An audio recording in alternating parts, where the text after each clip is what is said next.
Pai here, coming at you with one of these end of the year videos. It was supposed to come out earlier, but you know, the whole broken foot thing. So I'm coming a little off the cuff this time. 2018's been kind of an up and down year for the most part. It's got some really good highs in gaming and some really good lows in gaming. And so I just want to give my, thoughts and opinions and some awards here and there. I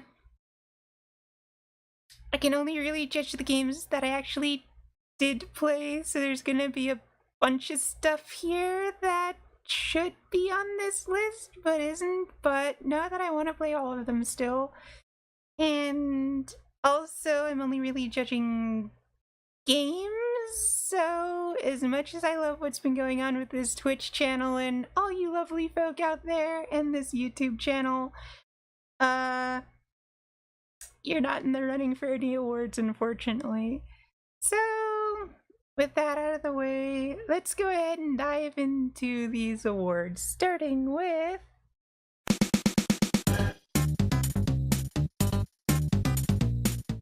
So I've had the fortune of playing a lot of good games this year. Not everything that I wanted to, like Red Dead's gonna be missing because I don't have a fucking console to play that on. But, you know, the games that I did play I had a good time with for most of it. You know, Assassin's Creed was a wonderful playthrough experience. I really enjoyed that. And, you know, I think probably the game I would say I enjoyed the most this year was Monster Hunter World. While I did play Warframe a whole lot more, there's an issue I'll get to later in the video that prevents me from making it my most enjoyed. But Monster Hunter, I just played that like mad for the first like 2 or 3 weeks that it came out, and it's the only game this year that I pulled a full all-nighter for, much to my own detriment. But thankfully I didn't get hurt while pulling that all-nighter. My only real regret with it is that I didn't do more content for it on Twitch or on YouTube. Although it does get the award for being one of the first games that I did do a YouTube video for, so there's always that.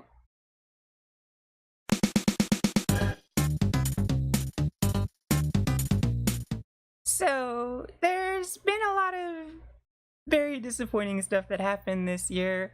Some of it you could see coming, some of it you couldn't see coming. The one I think I saw coming the most though was Fallout 76. Like, sure, on paper it sounds like a great idea. Multiplayer Fallout?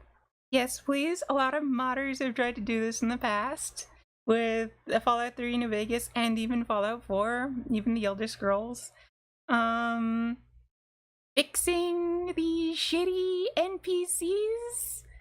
Yes, please. These shitty NPCs are great. Matter of fact, in my modded playthrough of Fallout 4, I don't have any NPCs in there, just my generic settlers that dynamically make when...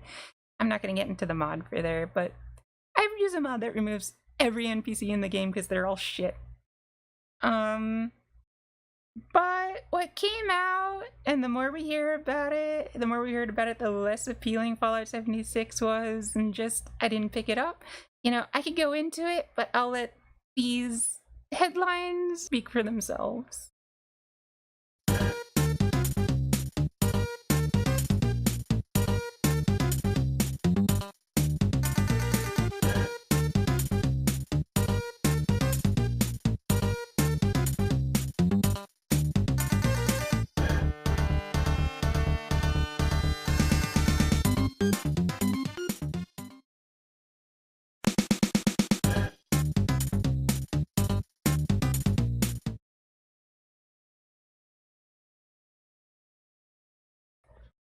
So earlier I talked about Warframe potentially being one of my most enjoyed games of the year, but there's the first reason I didn't put it on that list was it didn't technically come out this year, and the second reason I didn't put it on that list was because there's been a large period of time this year where just nothing new is coming out for Warframe.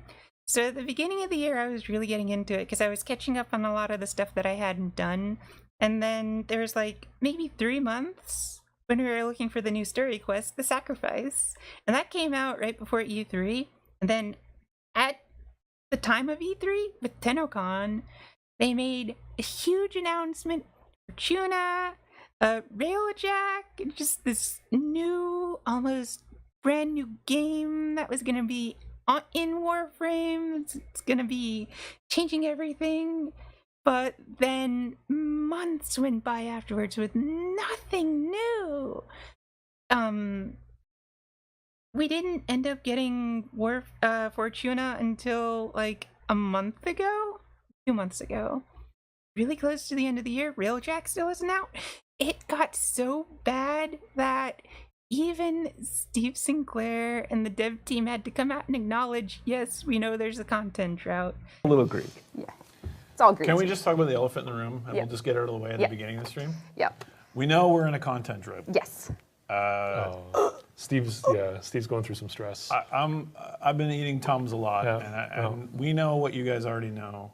Certainly, no one feels the content drought more than the developers. Mm-hmm. And after seeing all the stuff that came out at TennoCon, we didn't expect it to be this long without anything new. So, that hit with a surprise.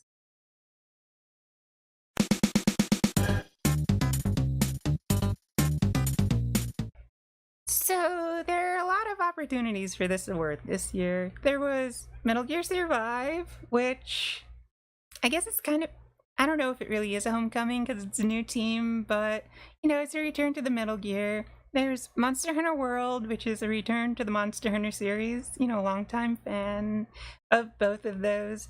But I think this year, the best homecoming for me, visiting a series that I hadn't for a while, has to be for Call of Duty Black Ops 4, because while the other two I have, it's been a little while, it hasn't been that long. I played Metal Gear Solid 5, and I also played Monster Hunter Ultimate, Generations Ultimate on 3DS, so it's only been a few years, but for Call of Duty, I haven't really been a big fan of the series since the first Modern Warfare. Yes, I played Black Ops, the first one, and enjoyed it, but it wasn't as good as Modern Warfare, and just the series took a large dip for me that I just hadn't been interested in. But they did something with Call of Duty this year. Yes, they took out the single player, but I think in its place, the multiplayer is the best that it's ever been, even if some of the maps are iffy. The gunplay feels good. I really like what they did with the specialists, kind of making it almost like a class hero shooter kind of thing, but not fully. It's a good game, and I've been enjoying my time with it. Also, Blackout's probably the best fucking Battle Royale mode so far, even.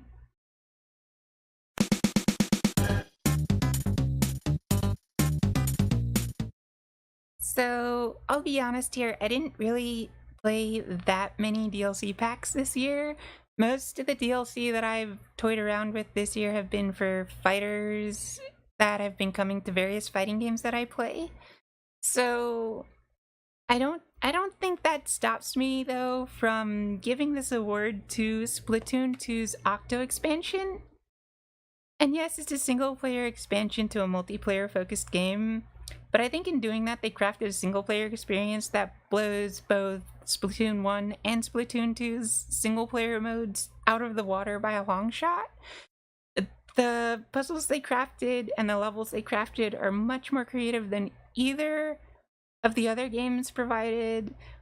The story is actually quite rich for what it is, offering a lot of lore into the Octolings and even the new characters, Pearl and Marina. And just the climax, like the final encounter and that final segment of the game just blew me away in a way that neither Splatoon 1 or Splatoon 2 did. So I usually give that my best DLC award. Plus, it also unlocks Octolings to play in the multiplayer. What more could you ask for?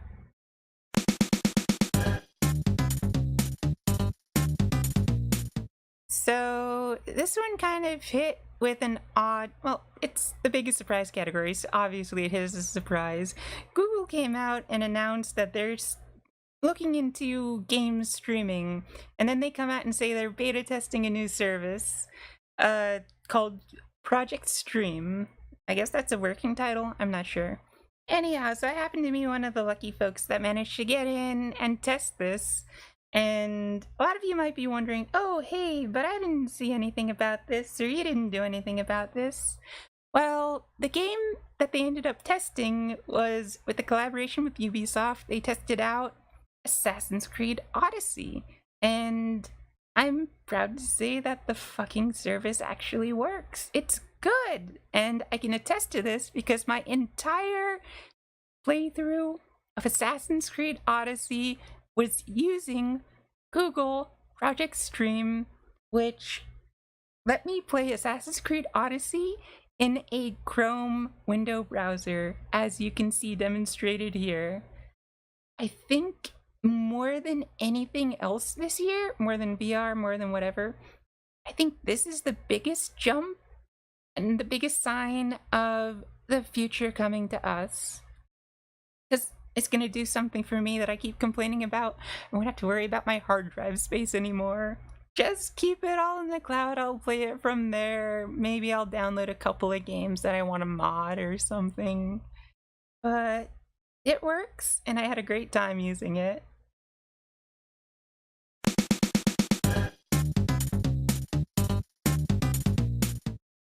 So, a lot of shitty games came out this year. Fallout 76, Metal Gear Survive, The Quiet Man, and some of these more than others actually found myself enjoying to a great extent. Particularly The Quiet Man and Metal Gear Survive. But I think I give this award to Metal Gear Survive because while I ended up really enjoying my playthrough on stream of The Quiet Man, that was easily ruined by the fact that there was a second playthrough where they put the audio back in. I encourage you to check it out over on my Twitch, the first playthrough, because it's actually quite fun with the story we made up.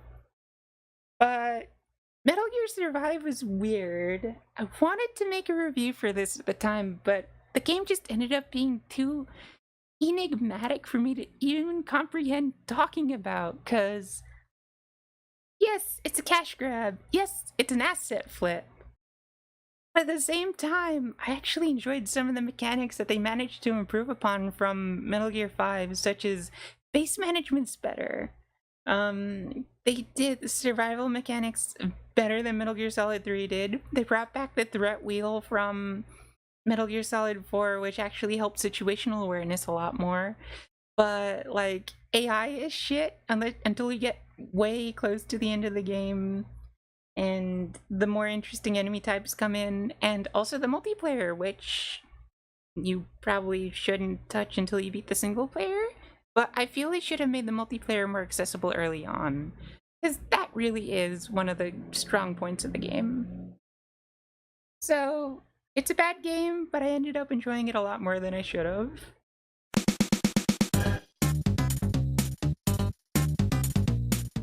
So this award is for all the things that died this year, not people or, more like franchises, the game-related things. Things like my hopes and dreams for Tharja being a playable character in Smash Ultimate. Please where's DLC? And, Final Fantasy's cut DLCs, stuff like that. But I think the most disappointing thing to die this year, the thing I want to see come back the most, my beautiful baby boy Uganda Knuckles. Oh my god, look at him, he's so adorable. You don't do it. You don't know the way.